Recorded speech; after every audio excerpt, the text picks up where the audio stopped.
பல்வேறு பகுதிகளில் நடைபெற்ற முக்கிய நிகழ்வுகளை களத்தில் மதிமுகம் பகுதியில் பார்க்கலாம்.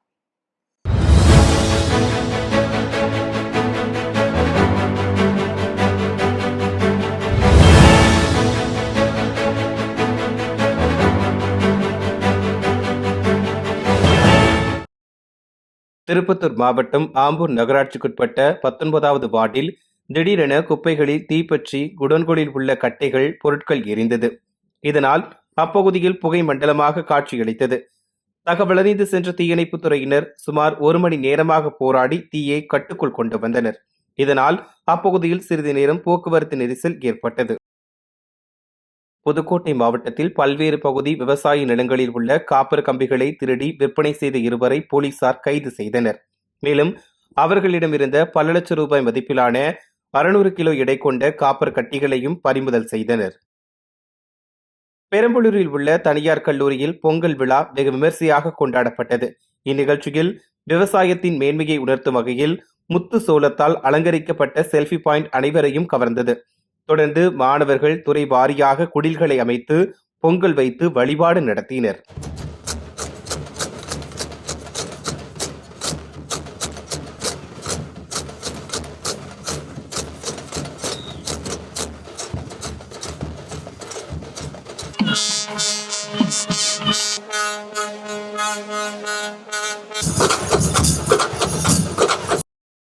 திருவண்ணாமலையில் மாதம் ஒரு முறை சுழற்சி முறையில் கடைகள் அமைக்கும் முறைக்கு எதிர்ப்பு தெரிவித்தும் நிர்வாக அலுவலர் வெங்கட்ராமனின் பாரபட்ச மற்றும் எதேச்சதிகார நடவடிக்கையை கண்டித்தும் விவசாயிகள் தங்கள் கடைகளிலிருந்து காய்கறிகளை தரையில் தூக்கி வீசி நூதன முறையில் போராட்டத்தில் ஈடுபட்டதால் பரபரப்பு ஏற்பட்டது.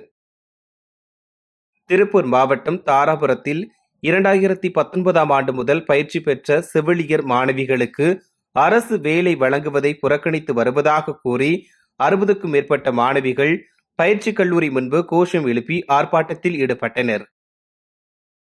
நாமக்கல் மாவட்ட மத்திய கூட்டுறவு வங்கி தலைவரும் மாநிலங்களவை உறுப்பினருமான ராஜேஷ்குமார் ராசிபுரத்தில் செய்தியாளர்களை சந்தித்தார். அப்போது தை திருநாளில் நாமக்கல் மாவட்டத்தில் தகுதியான 5,40,232 குடும்ப அட்டைதாரர்களுக்கு பொங்கல் பரிசு தொகுப்பு மற்றும் 3000 ரூபாய் வழங்கப்பட உள்ளதாக தெரிவித்தார். 2026ஆம் ஆண்டு இந்த ஆண்டு பொங்கல் பரிசு தொகுப்பை அறிவித்திருக்கிறார்கள்.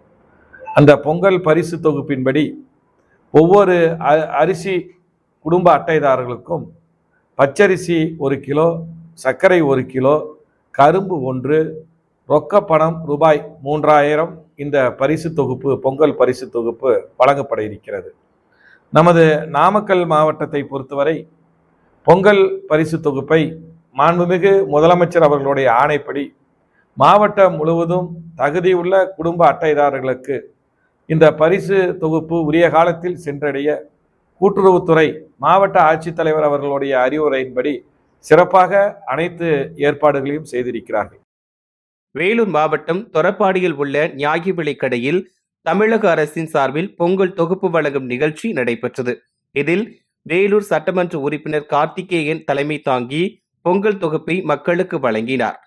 பொதுமக்கள் அனைவரும் வரிசையில் நின்று 3000 ரூபாய் பணத்துடன் அரிசி, சர்க்கரை, கரும்பு, வேட்டி சேலை ஆகியவற்றை வாங்கி சென்றனர்.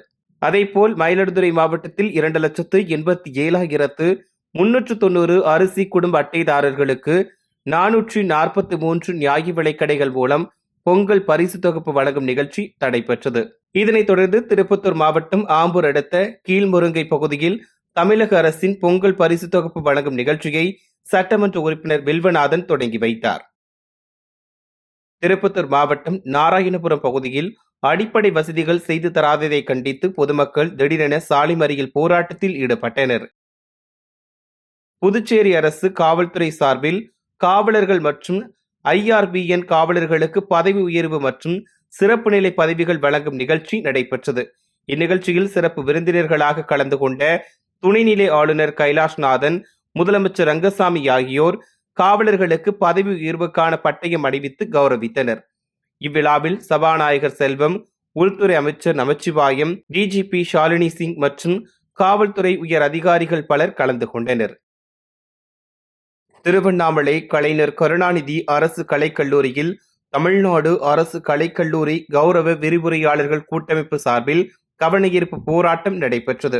அரசு கல்லூரி கௌரவ விரிவுரையாளர்களின் பணி நிரந்தர மற்றும் யுஜிசி பரிந்துரைத்த ஊதியம் 50,000 ரூபாய் வழங்குவது தொடர்பான உயர்நீதிமன்ற தீர்ப்பை அமல்படுத்த கோரி கண்டன முழக்கங்களை எழுப்பினர்.